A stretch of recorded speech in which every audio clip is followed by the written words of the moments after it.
Good evening, everybody. Welcome, and thank you so much to be here. I'm really, really excited about this evening.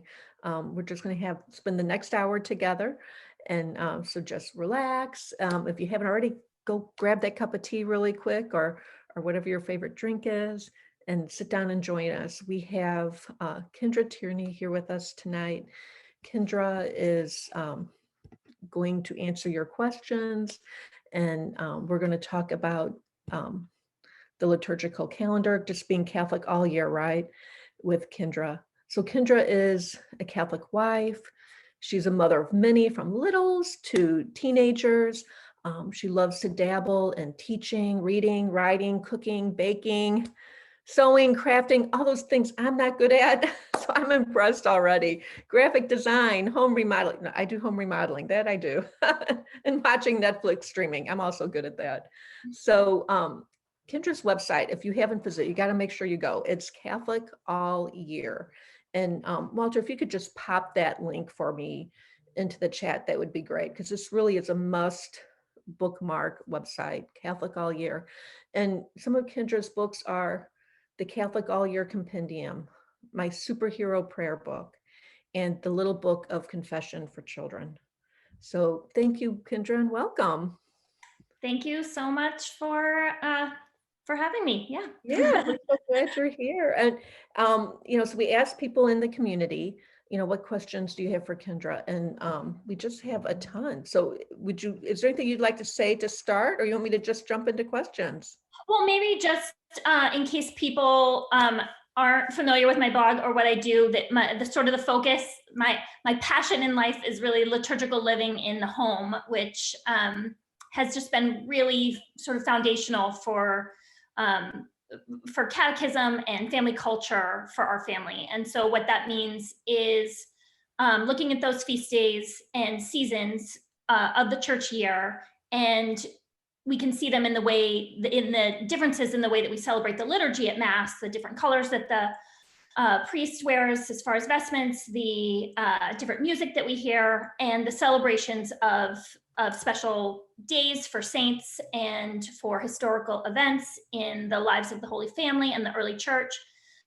But liturgical living in the home is taking those days home with us and observing saints' days, learning about saints, observing different devotions that are associated with different seasons of the year, associated with particular saints, and using the liturgical calendar as a way to actually get to those prayers, get to those devotions. So for our family, it's sort of a framework of how we learn about saints' lives and about these different points of doctrine that Pope instituted feast days in order for the faithful to learn about. So that's what liturgical living in the home is for us. And we're coming up on Advent, which is just the best time to start if you haven't. Yep. So yeah, that's my deal. My sort of most well-known book, I guess, the one that is sort of was born out of my my blog and all the things that we like to do together as a family, is this one, the Catholic All Year Compendium.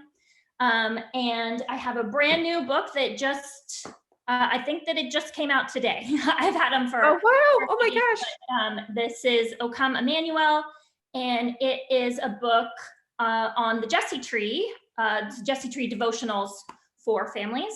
And so who's the publisher? Emmaus Road. So it's Emmaus Road, and if you can buy it directly from the publisher, you guys, like, that's the best. Yeah, I'm sure it's on Amazon or whoever your favorite Catholic it is, but I actually think it's shipping faster from Emmaus than it is from Amazon right now. So yeah, and yep, go to Emmaus. Help out real publishers when you can. But yeah, anybody who follows me on my blog should probably ask me why I wrote a book about the Jesse Tree when I said that we don't do the Jesse Tree. So all right, so tell us. I want to hear.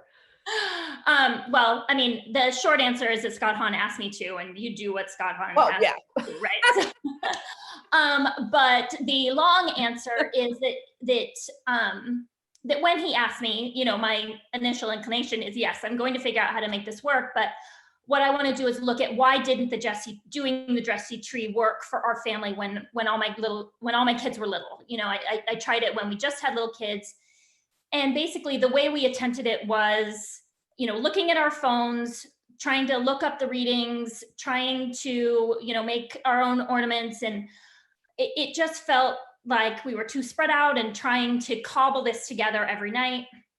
So what I wanted to do when they approached me is, all right, so let's have art and scripture and a reflection and a prayer all in there in the book. So all I would have to do is wrangle my kids into one room and sit down, and it's all there for us. And it's short. And my goal in writing the reflections was that they would be, understandable for little kids, but meaty enough that even adults will find things of interest and hopefully go, oh, I didn't know that. It's just the Jesse tree is a really cool and sort of unique tradition in the church where, we can connect with these Old Testament stories and see how these symbols lead to the incarnation, to Jesus's birth. So, I'm really grateful to Emmaus Road for asking me to look into it again, because it really did allow me to gain a new appreciation for it. And boy, it's just so rich. These old, the typologies and the symbology is just amazing. And how it really does lead, just like Scott Hahn has been telling us for 20 years, it really does lead us to Christ, really profound way. And so you tested it out already with your own family. Yes, yeah, we didn't do all 25 days, but I did sit us down and to test the length, because I still have, I've got a 1-year-old and I've got an 18-year-old. So I have a wide base for testing things. And it seemed like a reasonable length, and, they'll tell me if they don't like things. they thought it was pretty good. So.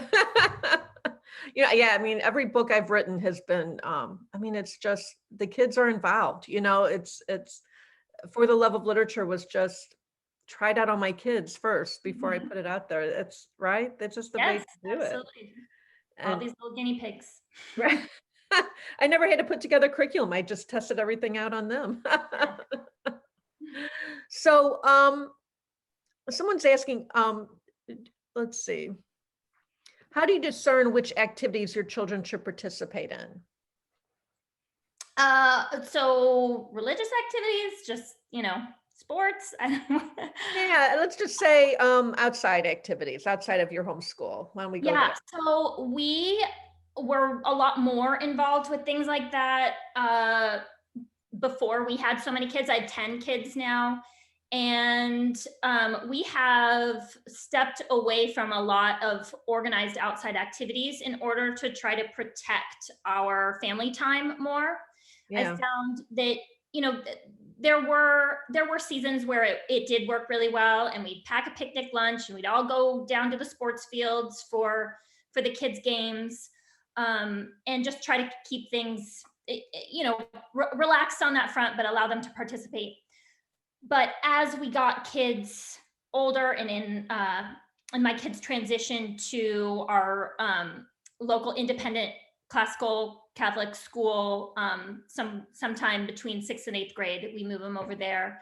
And so as our kids have gotten older, we've really focused our driving and away from home time on the older kids. So we really don't do sports for the little kids anymore. And I'm somebody who is a big supporter of sports. I was a Division I athlete in college, and it's something that I really love. None of my kids are as passionate about it. If they seemed to be, I think I would really support them, as much as they needed on that. But they really enjoy unstructured playtime, and so that's kind of what we focus on. But it's things like this that different families approach different ways. I know big families who are really passionate about one or two activities and all their kids do them and they're really awesome at them. And I love that. I love seeing that. For us, we've just sort of decided to be more homebodies as a reaction to Yeah. having such a big family. And that has worked well for us. We have in normal years, we are sort of the epicenter of kid friend activity. The kids have a lot of people over and they jump in the trampoline and they, ride bikes in the neighborhood. And that has worked really well for us. And it's just a lot less stress for me on remembering to pick people up, which I'm not great at. Yeah, we were always that house, right, where everyone came to us, and because Right. people would say, "Oh, you're so generous to open your home up," and no, actually, I'm lazy and I don't want to drive to your house. Come to my house. We had a backyard ice rink and Oh, all this other stuff. So yeah, come to us. It's much yeah. easier. And then activities you can also do. Find activities that everyone enjoys. But I'm like you. If they're not really into it, I'm not going to spend a lot of time and energy getting them to a sports league if they're not really into it, Right. so I'm with you there. Someone else, or she also asks the same mom, how do you manage meal planning, shopping, cooking, all that while you're also integrating, all these other stuff? Yeah, to me, the liturgical year has been really formational for me on that front as well. Just it helps keep me organized. I have let's see, got my stack of stuff behind me. Very professional.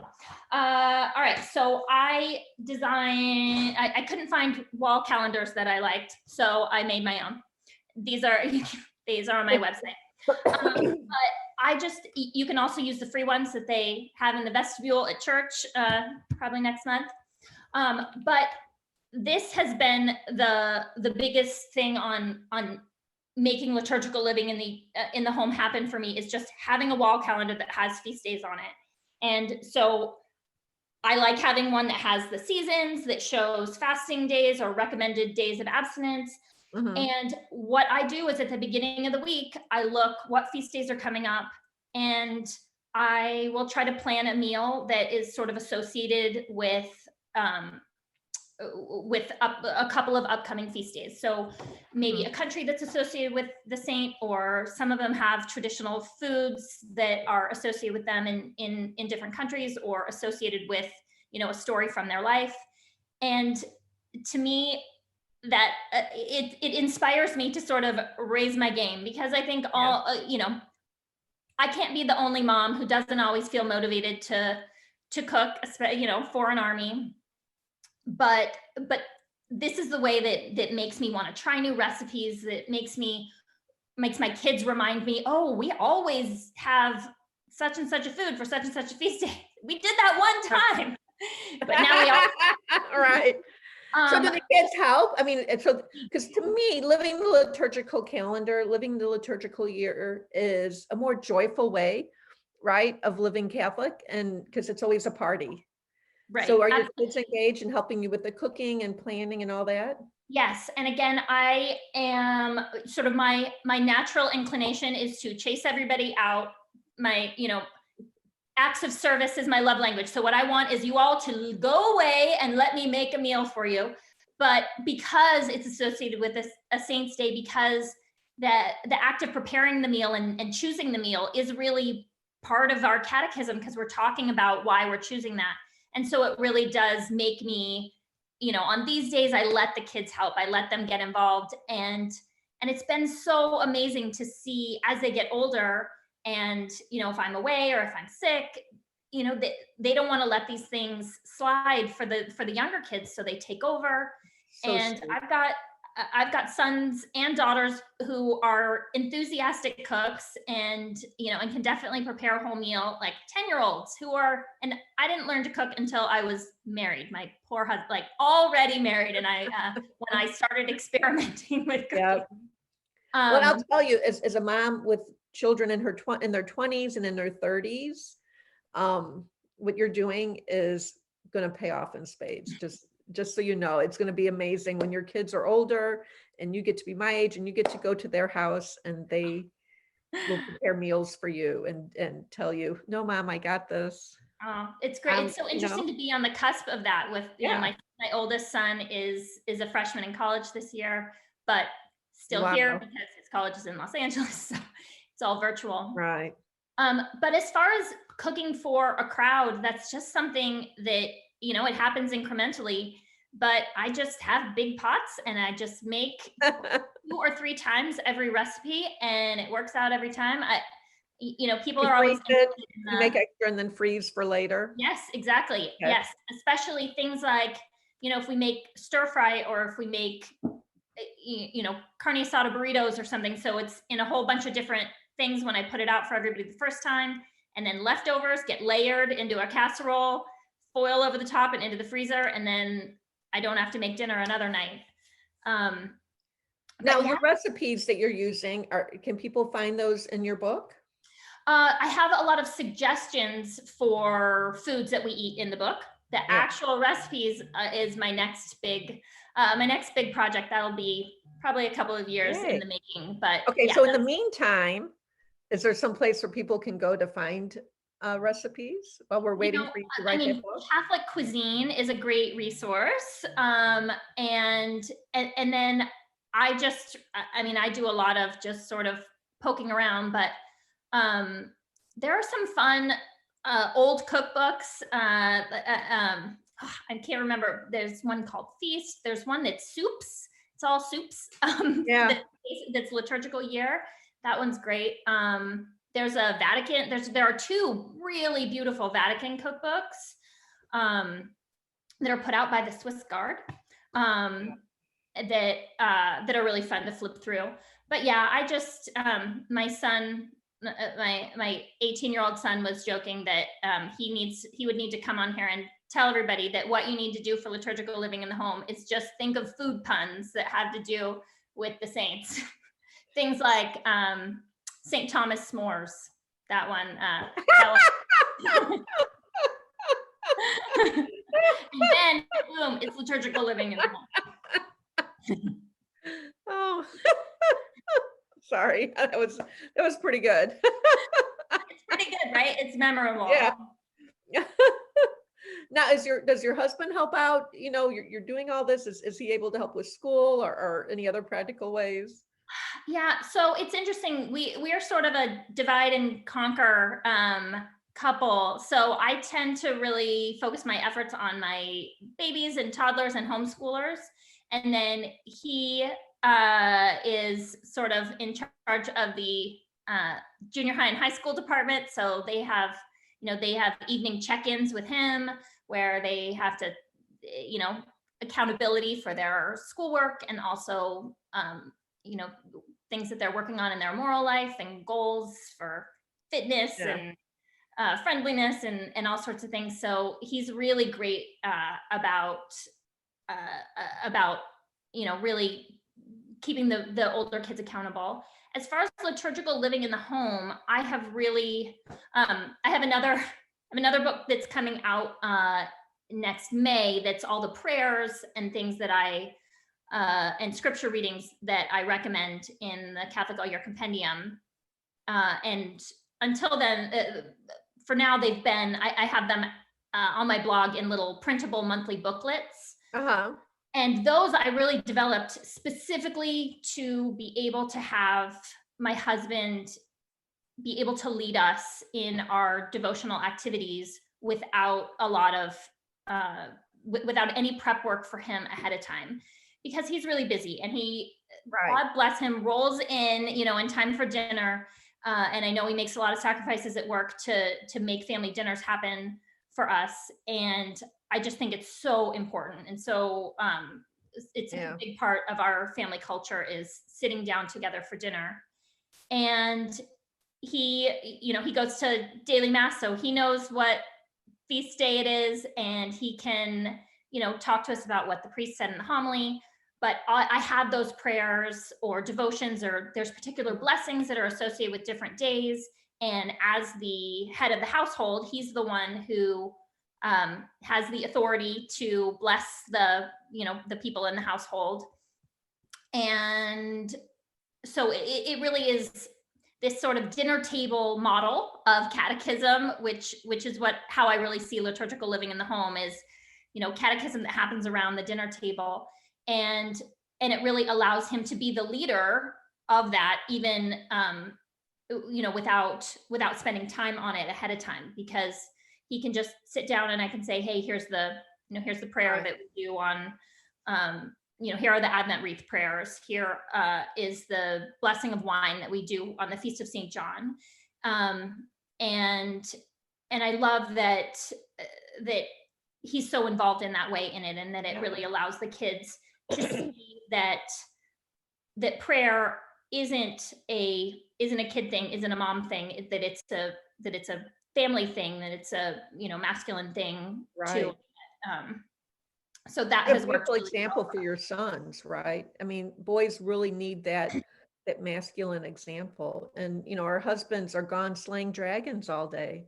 And so, Absolutely, yeah, and you know, and they don't get to see them at work. So to be able to right. see them in that leadership capacity in the home, and that's why I love our homeschool. I love the way that our homeschool allows us to have catechism and saints' lives worked right into our curriculum, and that it's, and our morning prayers and everything. But that's something that it's just mom and little kids.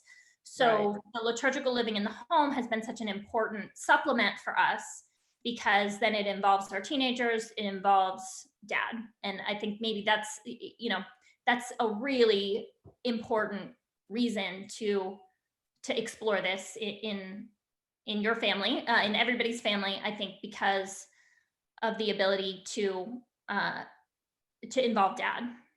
Yeah. So the big question in the chat box is, do you get a good night's sleep? Do you have time to sleep, Kendra?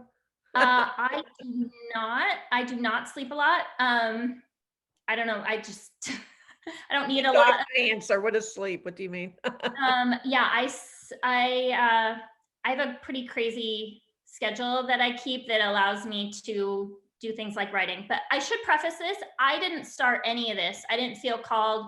I was nothing but a stay-at-home mom. That's all I thought that I would be. I actually still really identify as a stay-at-home mom, even though I do a lot of work from home and speaking and videoing and whatnot.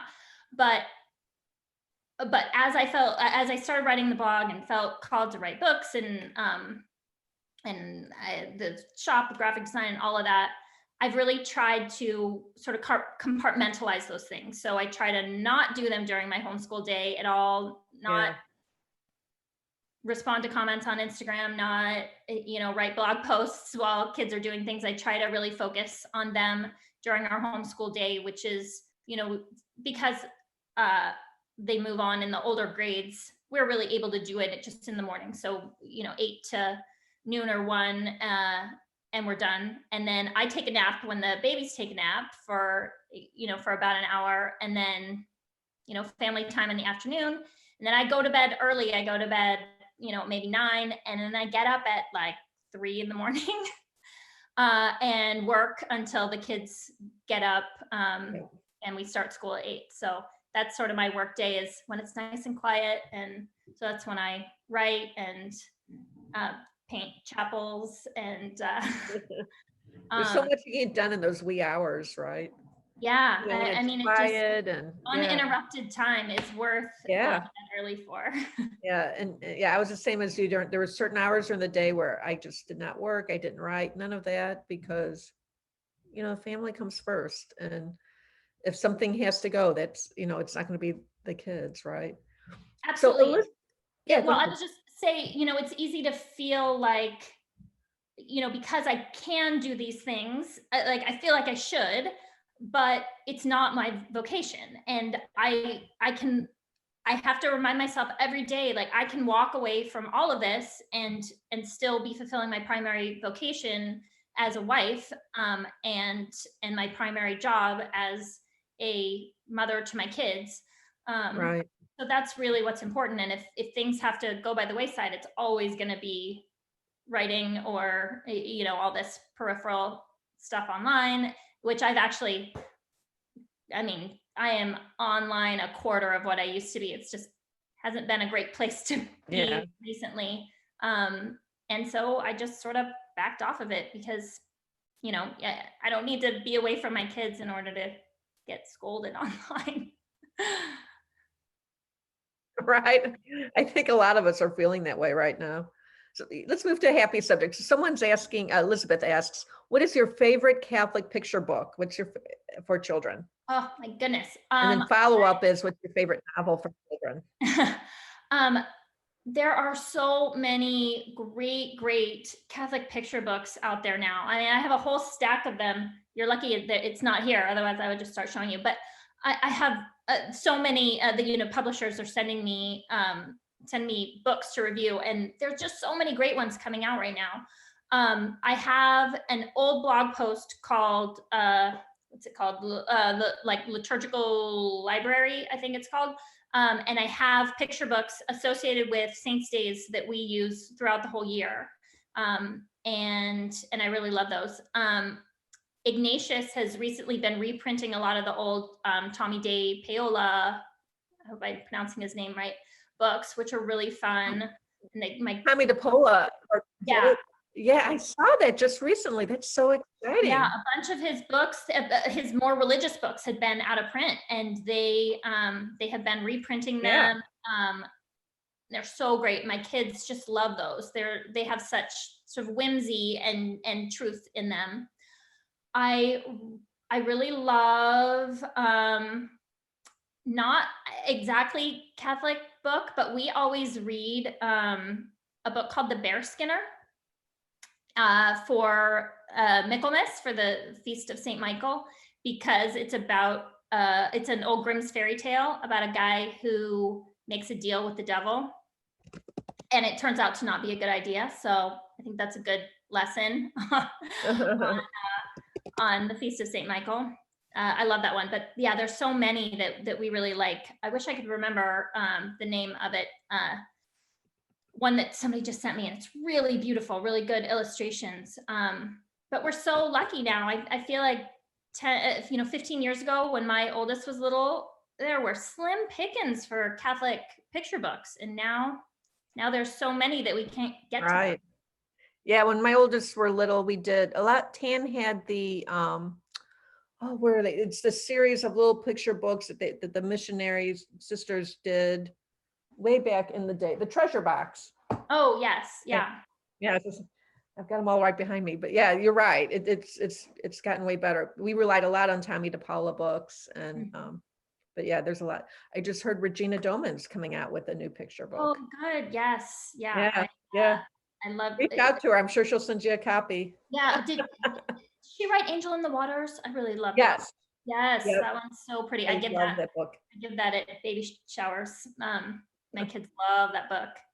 So do you have a favorite chapter book for kids?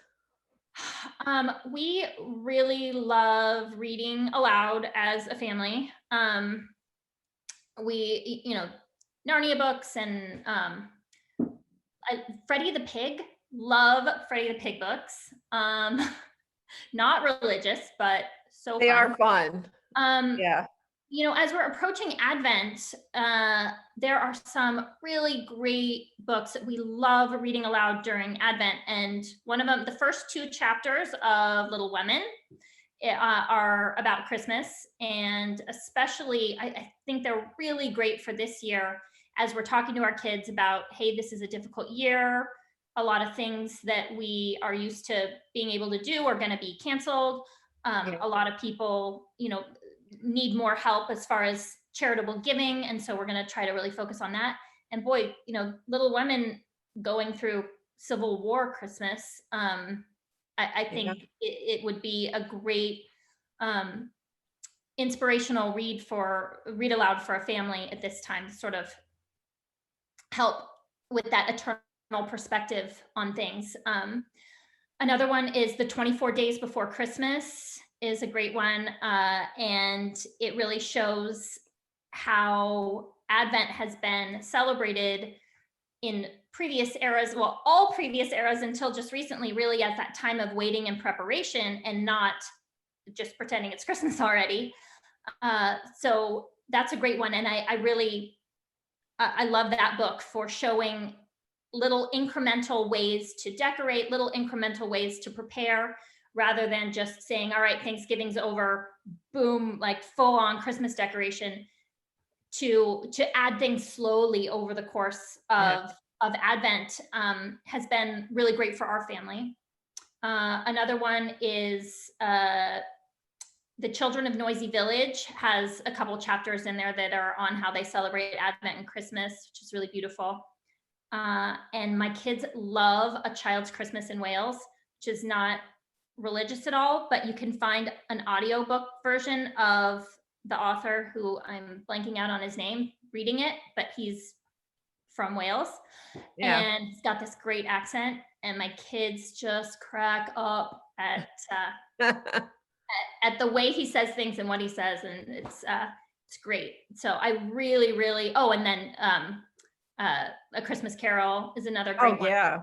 We have such great family memories of sitting by the fire and reading aloud from these books, especially during Advent. Yeah. I mean, Christmas Carol really is a fun read. It is, You know, yeah. I And remember rereading it as an adult, and because I had to read it for school, right? And I just didn't remember it being that.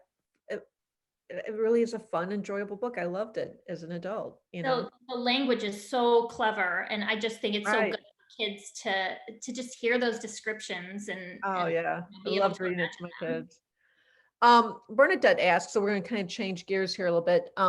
I'd love to know what your planning looks like. I also homeschool with Mother of Divine Grace. So everything's mostly planned out, but I have an infant. And with all my duties, find it difficult to plan anything more than a coloring page for feast days.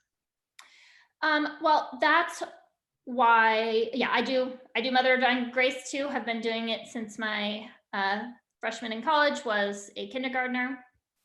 Um, and I love how it's planned out, and I don't have to think about that, and I can just check the little boxes off and feel great about myself as a homeschool teacher. But as far as adding in other things, that's really, I mean, I don't print out coloring pages. I don't have time for that. But my kids want to eat dinner every night. I'm going to have to feed them.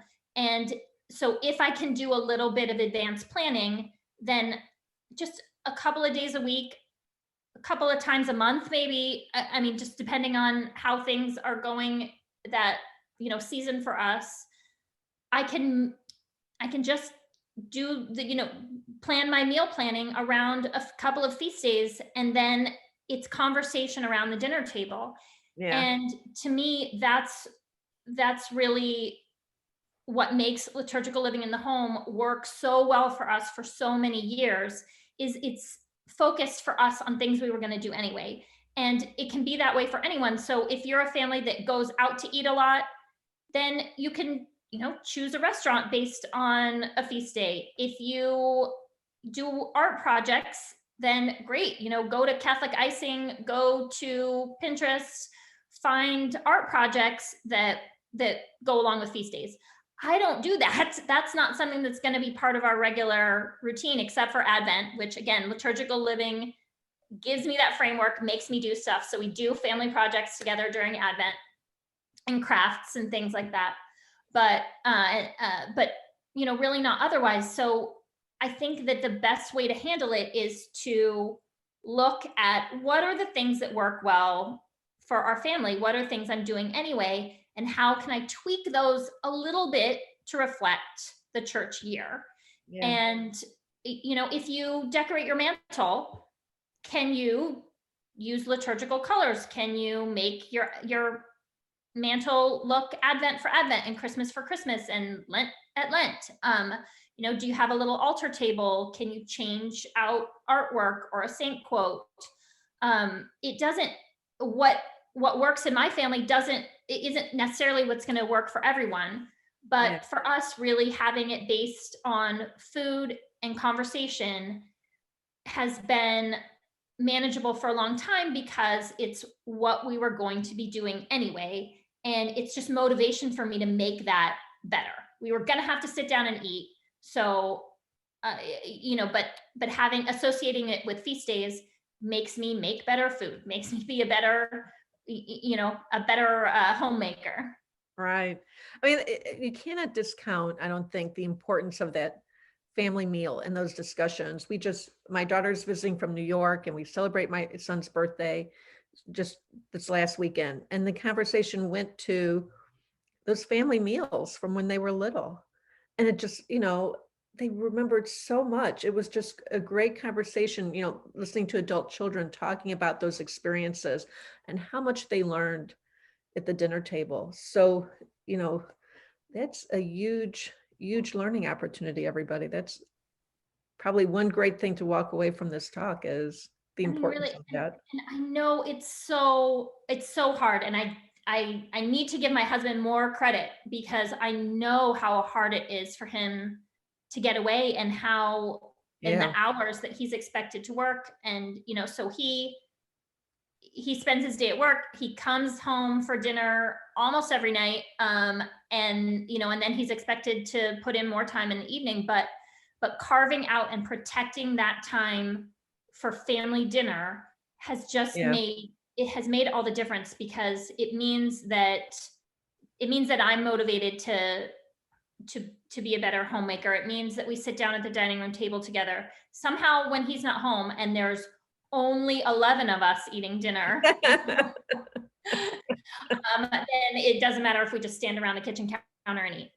Yeah. But Right. it really prioritizing that family meal and telling the kids, obviously with teenager schedules, they're not going to be here every single night, but telling them, hey, go ahead and come home after your sports practice and eat dinner with us, and then you can go out, to that thing that you were going to do, go to that Right. part of your dinner, because we're having family dinner, dad's going to be home, we're having this for this day.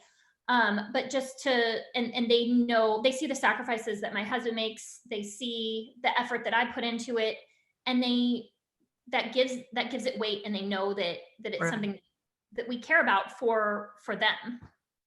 So that leads us to Celia's question, which is, what would your advice be for a mom whose husband is fairly reluctant? He's Catholic, but she's really struggling with getting him to engage, um, with the Yeah, family dinner or with the homeschooling, whatever.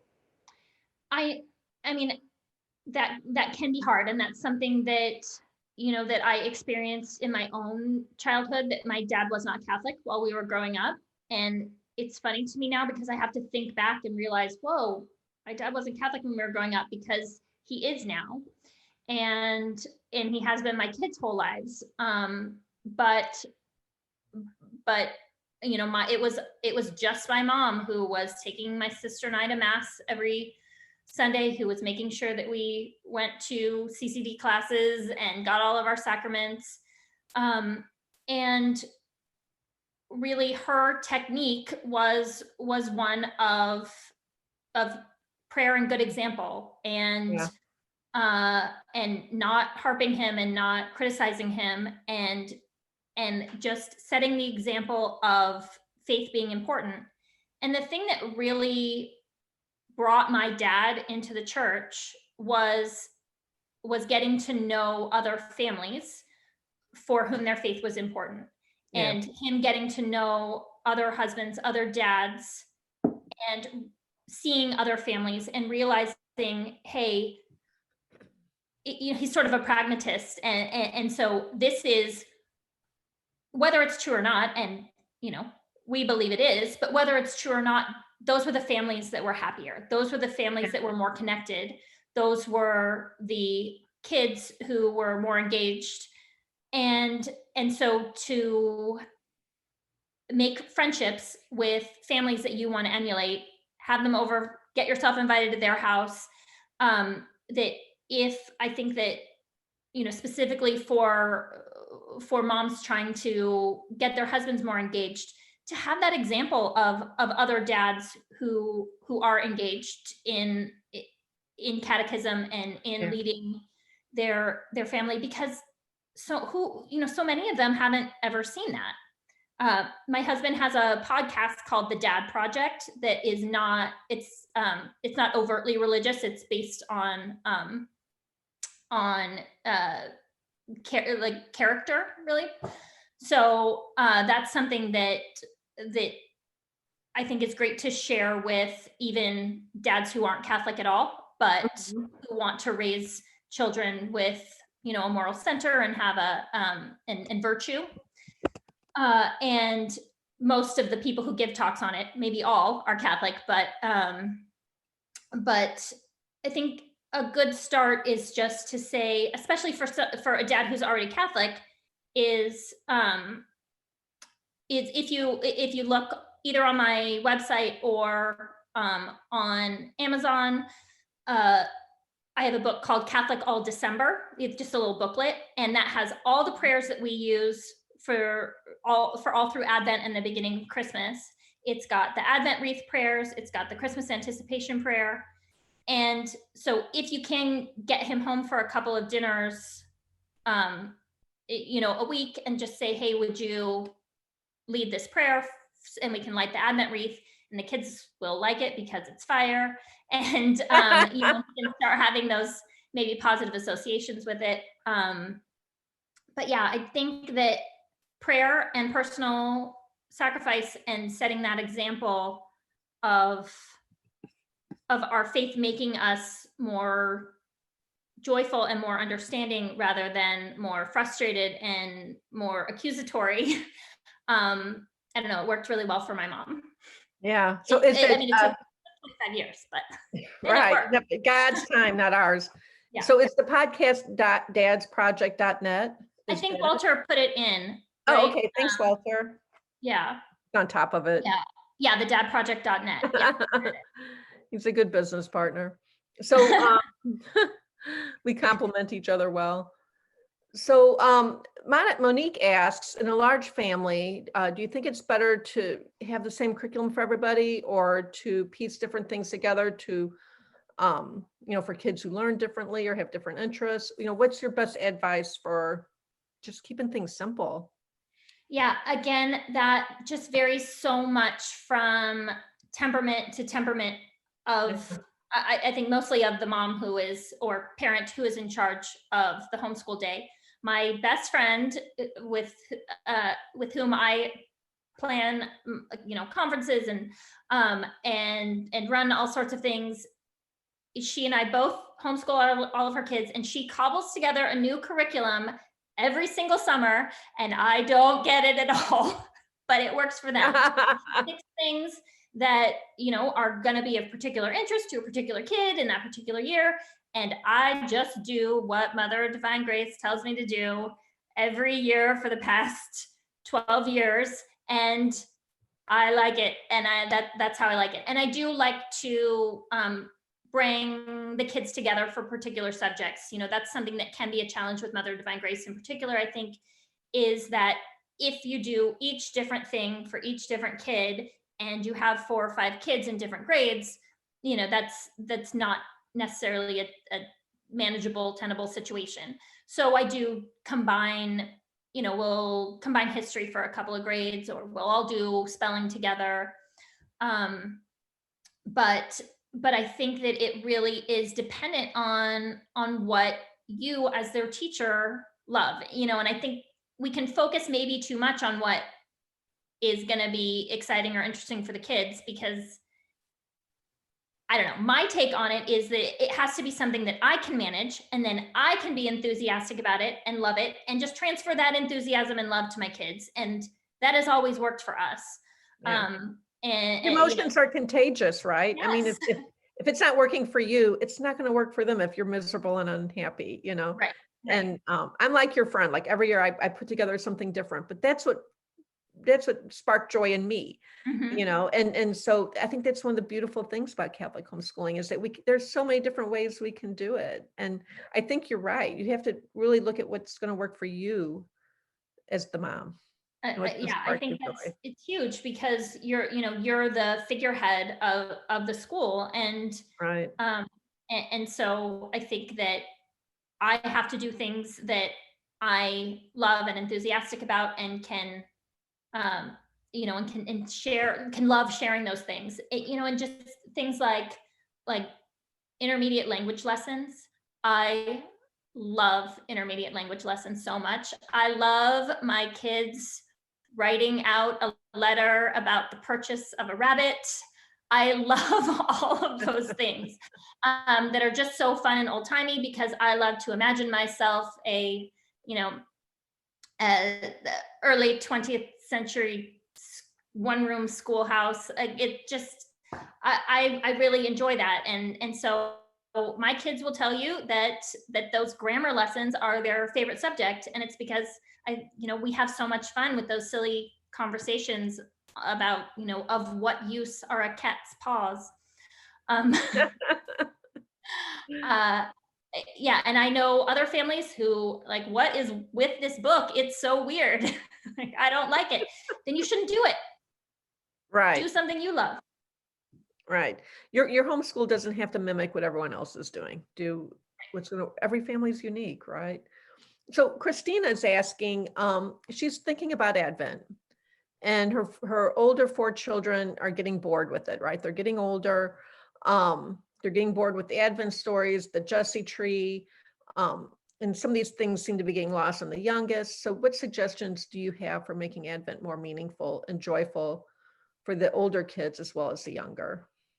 Yeah, I think that what has helped in our family with older kids is to really sort of get that buy-in from them, with the motivation that this is something that we're doing for ourselves, and also for the little kids, that this is something that gave you joy and wonder when you were a kid, and we want that for the little kids in our family as well. And so to try to give them more of a leadership role, in our family, we have what we have team little kid, and we have team grown-ups and big kids when it comes to feast day celebrations. And so when they make that transition from Yeah. teen little kid to teen big kid, it's, whether you are the recipient of the secrets, or the, provider of them. So, getting to stay up late and help fill shoes on particular feast days, getting to, stay up late on Christmas Eve and wrap presents and set things up.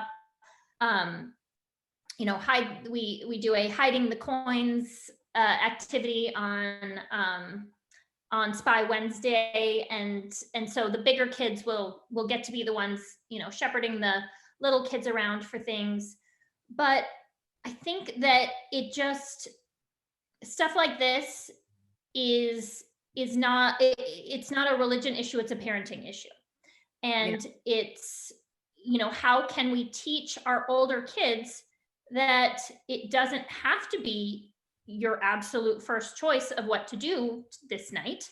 It's what our family is doing, and it's for a good reason that our family is doing that, and that we all make sacrifices. I And think teaching that them to be people of service, right? right, And right. serving those And little. so it depends on how you're selling it to your big kids. That is the point of this, that you would get the most joy and and entertainment of anything you might be doing tonight? No, that is not why we're doing this. We're doing this because we think that it's a good family activity for us. We think it's formational. We think that it'll be good for the little kids. And I know in my family, growing up with just 2 kids, my mom was able to do everything for us, and often did. And we really took that for granted. We just sort of Yeah. thought that parents are there to do things for children so that children can have a very entertaining and easy life at all times. And one of the great things for me with now raising a big family is that, I couldn't possibly, mother in the same way that my mom did. I need help. I need buy-in. I need assistance. And so making sure that my kids know your parents are making sacrifices for you. I'm doing things that I wouldn't rather be doing right now out of love for you, so that you Yeah. can get to this place that you want to go, or so that you can have this party that you want to have, or so that the little kids can get those same experiences that you did. So just sort of cultivating that awareness of, we say all the time, what could you be doing to help our family? That's one of the things that we say, constantly all day long. What could you be doing to help our family? And if what you could be doing to help our family is the Jesse tree, then, you know, Yeah. um, then I think that that's a good way to grow in character.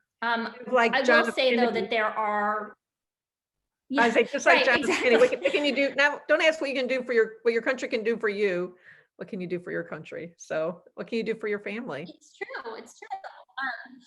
And but I will say that thing that we have moved to more sort of traditional observations of devotions rather than there are more sort of little kid versions that I think in my compendium book I recommend a Stations of the Cross reflections that we used for a long time with our little kids. And at some point, my older kids came to me and they're like, we just don't want to hear these Stations of the Cross anymore. They're just kind of babyish and weird. And so we started using the St. John Ligori Stations of the Cross, Yeah. which are obviously a lot more thoughtful and a lot more, have stood the test of time. So you might want to look at which devotions you're doing, and because I don't think that we need to cater the language necessarily of devotions. Yes, hey down Fossis Ligori. We don't need to cater the language of the devotions and prayers that we do to the tastes of little kids, because they'll sort of pick things up as they go along, and especially these things that we're repeating, they'll hear them year after year. So as much as we sort of started off with the more babyish, maybe kid focused devotions, but to move to something that's a little more sophisticated, my little kids aren't going to complain about it, and then the big kids will get a little more out of it. Yeah. So we have about 6 minutes left, and I want to be respectful of your time. But I got a couple more questions I want to throw out there for you. Samantha's asking, her family life's just been turned upside down. There's illness, moving, life is just crazy right now. What's the priority for Advent and for Lent? What can you say? Okay, not this year, but this we really do need to do. Yeah, I think that again, it's going to be temperament. And I have gotten pretty sick with my last couple of pregnancies. Yeah. Last year, my 2-year-old, we spent the beginning of Advent, which is my favorite liturgical season. We spent the beginning of Advent last year in the hospital with my then 2-year-old son, who was in the hospital for 5 weeks with bacterial meningitis. Oh my goodness. Yeah. And so obviously things are, things have to give. But I think you just pick what are the things that that are giving that seem to be the most meaningful to your family, and are the things that you can actually get to. And maybe in a really difficult year, maybe you could get to the Christmas anticipation prayer and just say that once a day during Advent, and that would sort of mark Advent. Or maybe you can have an Advent wreath, and maybe you can get to that because that's really something that you can attend to once a week. But for us, for Advent, especially in a difficult year, the liturgical living type of Advent is more manageable for me than the sort of secular Advent of you got to do big decorations all over. You got to have all these Christmas parties and work parties. And, Yeah. As much as these lockdowns, these shutdowns, these, mandates are, have been really difficult on a lot of levels, I'm kind of looking forward to not having 2 Christmas parties a week throughout all of Advent, because that makes it, that makes us have to work double hard in our family and in our home to protect our sort of in our home Advent bubble that we'll pop out of to go to things that people call Advent parties, but look a lot like Christmas parties. And so I think we won't have to fight that fight as much this year, and that we can protect our family Advent by decorating slowly, adding things where we can, letting the kids cut messy paper snowflakes and hanging them up, having Mhm. having sort of lower expectations and not having an Instagram worthy decorated living room isn't, that's not the goal. The goal is for it to feel like we are preparing for something, in Right. the way that you prepare for a baby coming, in the way that you prepare for the sacrament of marriage, where there's you have the practical things of, you gotta plan the meal and you gotta have the outfit, but you're also preparing, spiritually. Hopefully you're praying, you're meeting with a priest, and so to have all those aspects, but in a way that's manageable, and just anything that is stressing you out, cut it out. You don't have to do all the devotions. You don't have to do a novena and a Jesse tree and the Christmas anticipation prayer and the Advent wreath. We do all of those things, but you don't have to. You just pick the ones that have seemed meaningful, that you think you can get to, that you're not going to feel like you're, chasing after everybody all the time, trying to make it happen. Yeah, in life with COVID, if it's taught us anything, it's figuring out what's important, Mhm. One Absolutely. last question before we say goodbye. From a fellow mom of 10 with a 1-year-old and the oldest in college, she wants to know, how do you feed your spiritual life when you're feeling depleted? Yeah, I mean, again, temperament is so important, and figuring out what fills you up. And so I know for me that creating these opportunities for my family feels really meaningful spiritually for me. That if I that feels like an act of service that I'm doing, for Christ, to bring my children to Him in these ways. And but also getting up early when it's quiet, and being able to start my day with a little bit of prayer, without not starting my day by jumping right into my responsibilities as a mom. But finding the things that you need to prioritize for you, that my best friend, who's an extrovert and needs to get out and be doing things for her religious edification. So she wants she's much better than I am at getting out and getting to adoration. I get out to adoration when she calls me and she says we need to go to adoration. Okay, yes. Otherwise We all it's, need a friend like that. yeah, more of a like quick drive-by thing when we're out running errands. Like, oh, we haven't been by that chapel in a long time. Let's stop in the parking lot and Jesus is in there. But she's really good about making more, dedicated time out of the house. I'm sort of a homebody, and so I, really prefer to, spend time in my chapel, or, really, I guess my kids are such a motivation to me to spend time in prayer with them. Um, but yeah, I don't think that there's a one size fits all.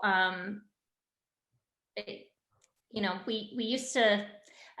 I don't think that there's a one size fits all, but again, to figure out what are the few things that really make a difference for me in how I react to difficult situations, throughout the day, and what is it that's sort of filling my tank? Is it, getting enough sleep, getting to mass,